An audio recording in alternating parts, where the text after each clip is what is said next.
Hello, everyone, and that might be listening on YouTube. This is a poetry reading I do every Wednesday at 6 Pacific time and with some friends, and then I put it on my YouTube channel. So if you're joining in that way, welcome, and as they always say, like and subscribe.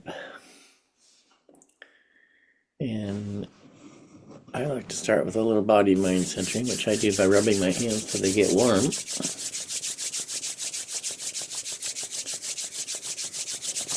Putting right over my eyes.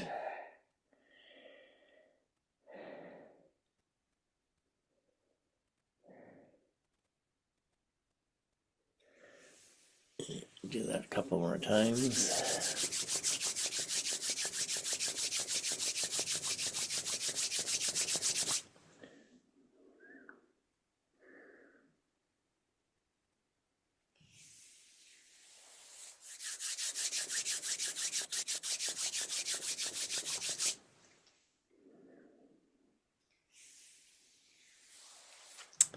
All right.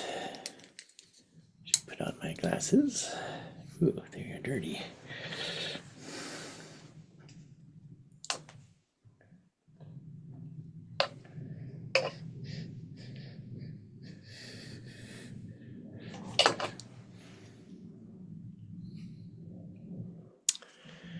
So, I'll read a little bit from my new book, which this isn't quite done yet.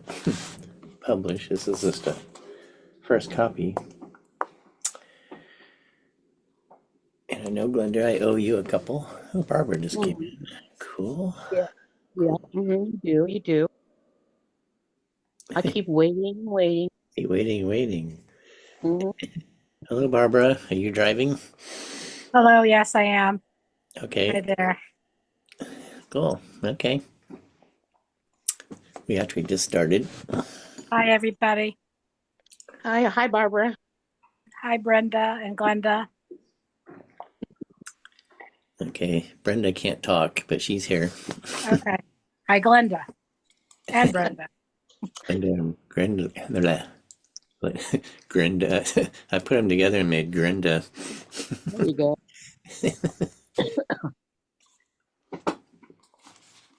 Okay, I'm going to read a little bit from my new book.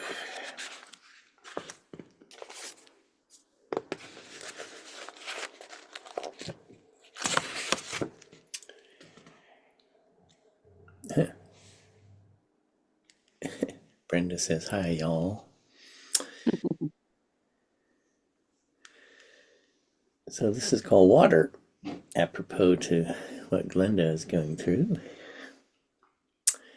I awake to another morning of cold rain.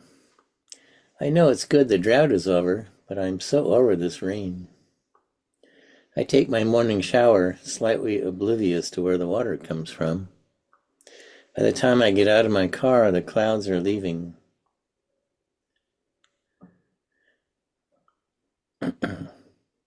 Revealing the blue sky that was always there. Now I can be happy for the plants, drinking in life. I feel refreshed too, for isn't rain like visible grace? In simpler times, before we took hot showers, surrounded by our shower gels and aloe-infused shampoos, we would wash our feet in a bowl of water before entering our home. Our hot feet dirty from working in the fields. A simple ritual, the best kind. And if the rains did not come and the crops withered, we would know true prayer. And when the rains did come, we would be sure of what was really important. So there's a rain poem for you. Let's see. Here's one about sports.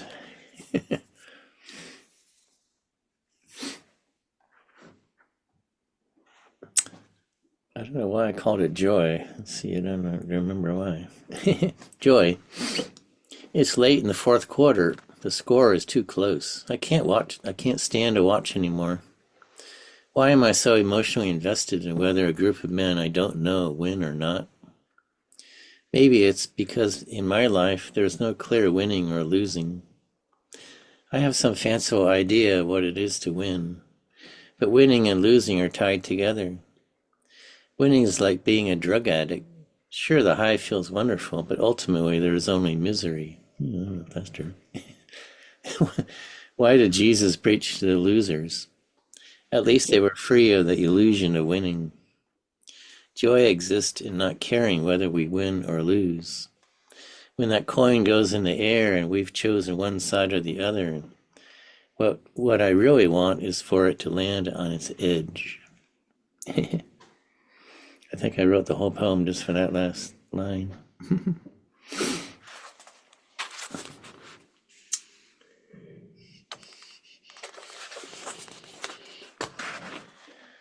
Truth. I've been planning and thinking about a poem I want to write when another one pops up like an opportunistic weed. It doesn't care about being loved by anything other than sun and rain and earth. With its vigorous, spontaneous life, it laughs at my sterile thinking. I can't say much. It's better than my poem. I sit back and laugh and breathe and say to myself, yes, I always forget the kernel of truth is found in the vibrant moment. Oh, I just saw a typo. Okay.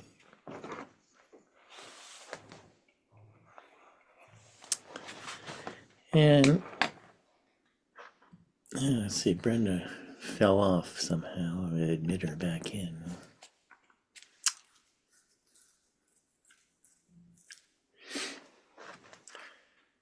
I think I read this one last time, but I like it. Alone.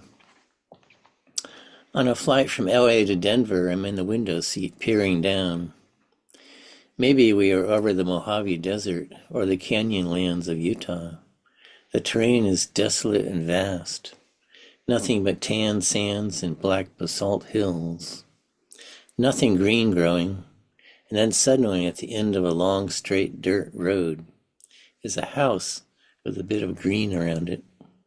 Oh my God, who could be living down there? But as I think about it, I have a pleasant feeling. Maybe it's an ancestral feeling of people leaving crowded Europe, fleeing religious orthodoxy. All that space I feel I could breathe in. I could find skulls or beautiful unexpected cactus flowers, paint them like Georgia O'Keeffe. I could feel my mind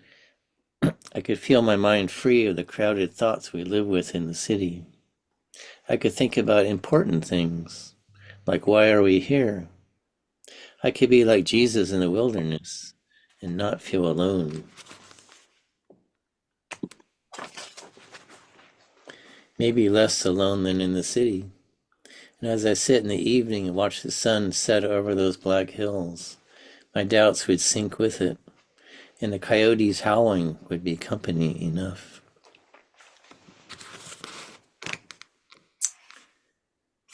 Oh, that's a good one. Labor.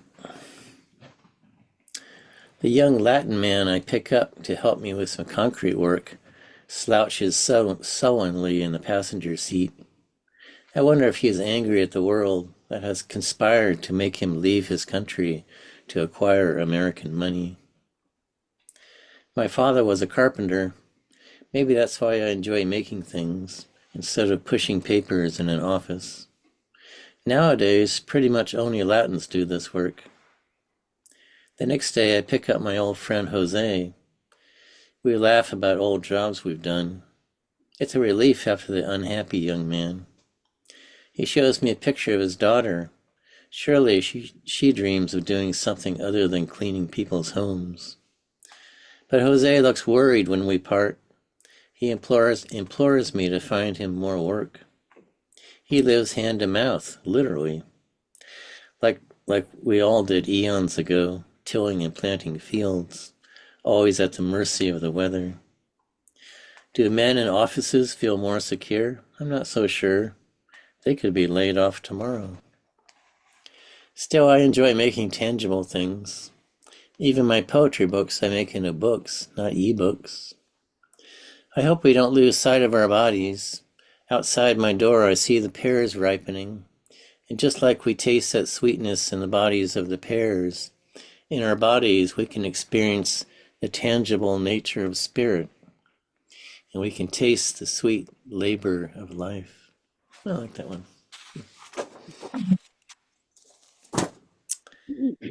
All right, I think it's time for see what Glenda sent me.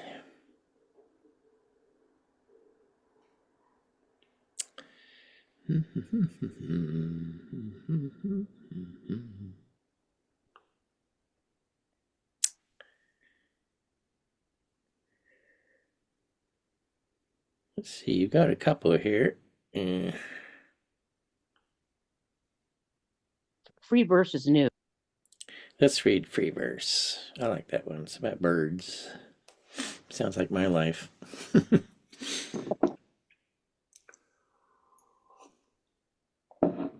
Free verse. This is by Glenda Reed. It's windy outside. I know it because the wind chimes tinkle madly. Earlier there was a squirrel at their feeder. Probably the female. She's smaller. The male has a crippled paw and comes more often. Not sure why. Maybe he's just hungrier. I feel the feeders and hurry back inside to watch my wards. The chickadees, the woodpeckers, the titmouse, the nuthatch. It occurs to me that these birds and squirrels are my responsibility now. That is both pleasing and worrisome. I worry who will feed them and care for the plants I've adopted when I'm gone. But for now, it's a peaceful place with sunny skies and tinkling chimes, visiting squirrels and visiting birds. All in my little forest, all on this sunny day. Yep, I relate.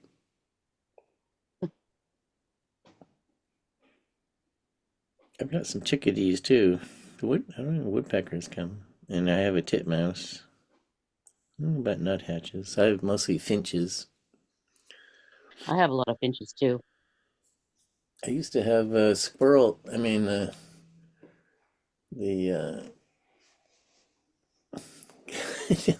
what was that? Sparrows.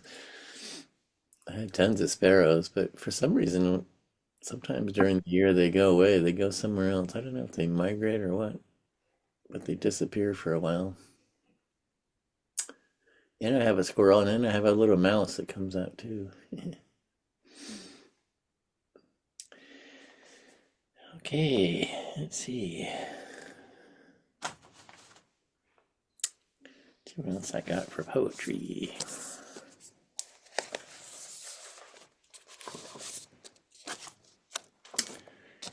This one by Joy Harjo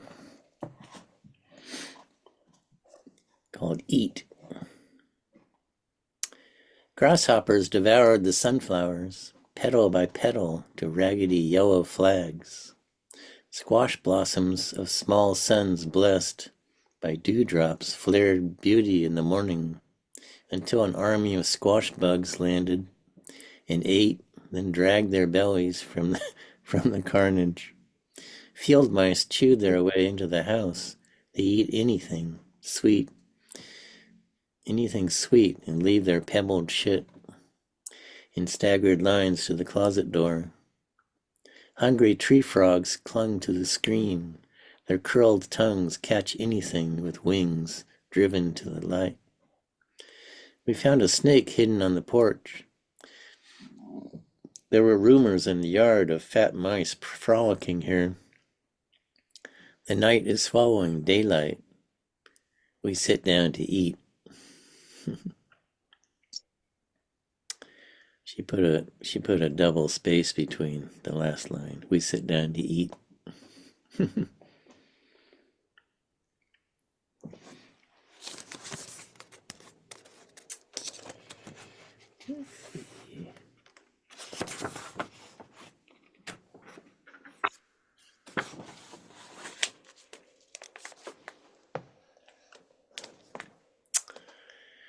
This is one by somebody named Eduardo Corral. To a blossoming saguaro, You have kin in Mexico. Shooting you is called. You have kin in Mexico. Shooting you is called cactus plugging. Oh, it's talking about the cactus, not people. Humidity and wind speed shape the path of a bullet. Your shadow will outlive my father. That's kind of comforting. Ghost-faced bats pollinate your dog-eared leaf flowers, which smell like wet rope, melon. The sky is a century with no windows. I say things like that. Sorry. You have more rights than the undocumented. I need a permit to uproot you. Ophelia believes only rain can touch all of you. My mother is my favorite immigrant. After her, the sonnet. Okay.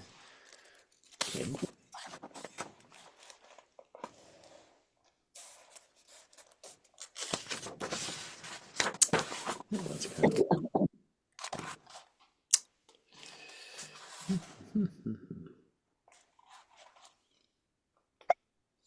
Yeah, here's one about a bird by Victoria Chang.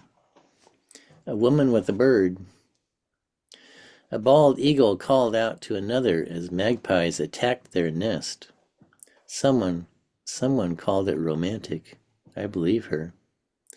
The magpies, the ferrymen, God, the poets, everything seemed romantic in Alaska, where people breathed out white birds. When I breathed, nothing came out. The eagles sat side by side, and I wondered why they stayed long after the magpies had gone. At first I thought the eagle was watching me. Then I realized the eagle was my life watching me. The distance between my life and myself had become too far because of my desire to find a way out of my life. When that happens, our breath comes out elsewhere, as if each day I walked in a door that came out another door. I wondered what country my breath came out in. When the male eagle finally flew off to a distant tree, the female didn't follow. I felt something in my body attach and heard a clicking noise. I had been holding my breath for decades, while others painted my breasts, one white, one brown. In Alaska, my life was with me again, attached for now. I took photos of the birds to remind myself that the unsettled feeling wasn't caused by me. It could be solved by traveling somewhere cold. That poem had a lot of different images. Seems like one you could read over and over to try to figure out. Interesting. Let's see.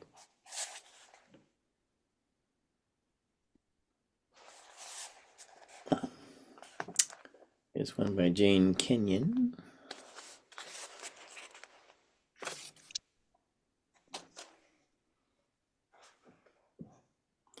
Another one about a bird. Okay, this must be the bird night. On the back steps, a bird begins to sing, hesitates, like a carpenter pausing to straighten a nail, then begins again. The cat lolls in the shade under the parked car, his head in the wheel's path. I bury the thing I love. But the cat continues to lie comfortably right where he is, and no one will move the car. My own violence falls away, like paint peeling from a wall. I am choosing a new color to paint my house, though I'm still not sure what the color will be.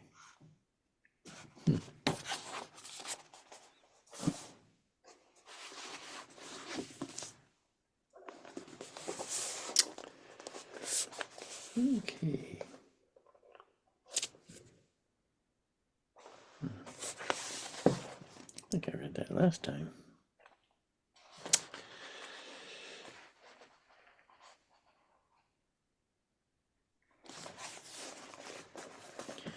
Here's one called Rain.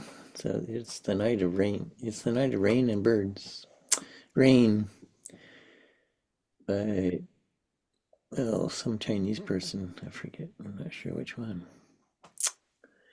Since I lived a stranger in the city of Husunyang, hour by hour bitter rain has poured. On few days it has the dark sky cleared. In listless sleep I have spent much time. The lake has widened till it almost joins the sky.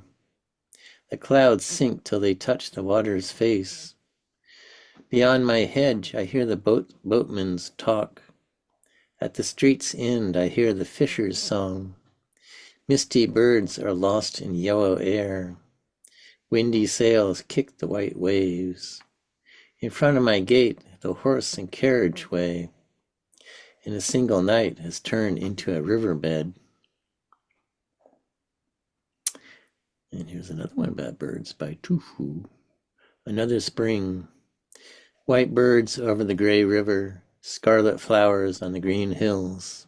I watch the spring go by and wonder if I shall ever return home.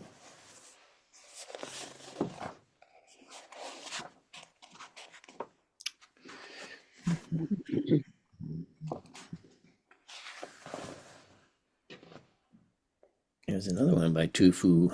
Coming home late at night. At midnight, coming home, I passed a tiger. The mountains black. Inside, they're all asleep. Far off, the dipper lowers toward the river. Above, bright star grows great upon the sky. With candle in the court, I glower at two flames. The apes are restive in the gorge. I hear one cry. Whitehead, old, no more, I dance and sing, lean on my cane, unsleeping. And what else? That's kind of complicated for a Chinese poem. Here's another one by Tufu. Snowstorm, tumult, weeping, many new ghosts, heartbroken, aging, alone. I sing to myself. Ragged mist settles in the spreading dusk. Snow scurries in the coiling wind. The wine glass is spilled. The body is empty. The fire has gone out in the stove. Everywhere men speak in whispers. I brood on the uselessness of letters.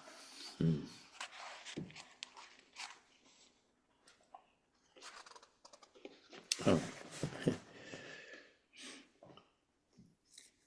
I saw this one. It reminded me of my sports poem. The need to win. When an archer is shooting for nothing, he has all his skill. If he shoots for a brass buckle, he is already nervous. If he shoots for a prize of gold, he goes blind, or sees two targets. He is out of his mind. His skill has not changed, but the prize divides him. He cares. He thinks more of winning than of shooting, and the need to win drains him of power. Relate to that. Well, there's another one about birds by Li Po. The birds have vanished. The birds have vanished into the sky, and now the last cloud drains away. We sit together, the mountain and me, until only the mountain remains. Yeah, that's deep. Here's one by Rumi. Out beyond ideas of wrongdoing and right doing, there is a field. I'll meet you there. When the soul lies down in the grass, the world is too full to talk about. Ideas, language, even the phrase each other doesn't make any sense.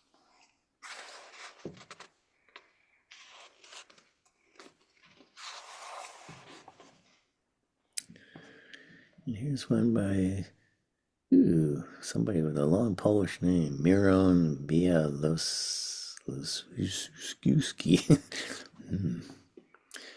A ballad of going down to the store.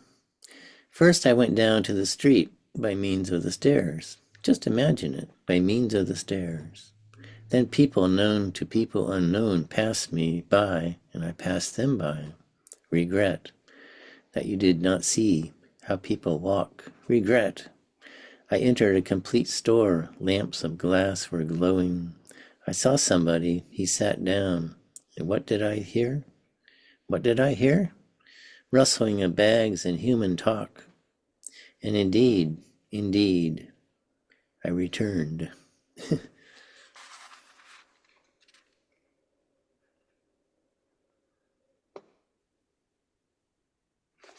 Well, let's read one by Po Chui. Lodging with the old man of the stream. Men's hearts love gold and jade. Men's mouths covet wine and flesh. Not so the old man of the stream. He drinks from his gourd and asks nothing more. South of the stream he cuts firewood and grass. North of the stream he has built wall and roof. Yearly he sows a single acre of land. In spring he drives 2 yellow calves. In these things he finds great repose. Beyond these he has no wish or care. By chance I met him walking by the water slide. He took me home and lodged me in his thatched hut. When I parted from him to seek market and court, this old man asked my rank and pay. Doubting my tale, he laughed loud and long. Privy councillors do not sleep in barns. Okay, running out of time, it says. Time to do a couple of Marys, and then we'll be off. Okay, this is Mary Oliver. Straight talk from Fox. Listen, says Fox, and it is music to run over the hills and lick dew from the leaves, to nose along the edges of the ponds, to smell the fat ducks in their bright feathers, but far out, safe in their rafts of sleep. It is like music to visit the orchard, to find the vole sucking the sweet out of the apple, or the rabbit with his fast-beating heart. Death itself is a music. Nobody has ever come close to it. Writing it down, awake or in a dream, it cannot be told. It is flesh and bones, changing shape, and with good cause. Mercy is a little child beside such an invention. It is music to wander the black back roads outside of town. No one awake or wondering if anything miraculous is ever going to happen. Totally dumb to the fact of every moment's miracle. Don't think I haven't peeked into the windows. I see you in all your seasons, making love, arguing, talking about God, as if he were an idea instead of the grass. That's a good line. Instead of the stars, the rabbit caught in one good teeth-whacking hit and brought home to the den. What I am, and I know it, is responsible, joyful, thankful. I would not give my life for 1,000 of years. Boundaries. There is a place where the town ends and the fields begin. It's not marked, but the feet know it.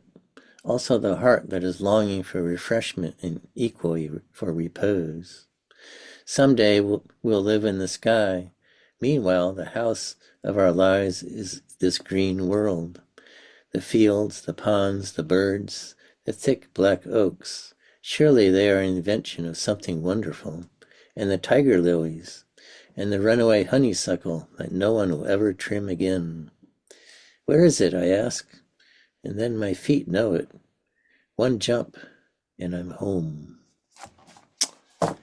That sounds like a good one to end on. Yeah. Nice one. Is that Barbara?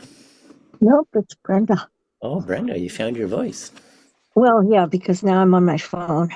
Oh, that's when I let you back in. You were on, switch to the phone. Okay. Yeah. Well, dear ones, have a lovely week, and I'll see Thank you, you John. next week. Hey, thanks, John. Thanks, John. Thanks, everybody. Okay. Thanks, all you guys. Okay. Appreciate you listening. See you Have a good week. next. Bye. Bye-bye. Bye bye.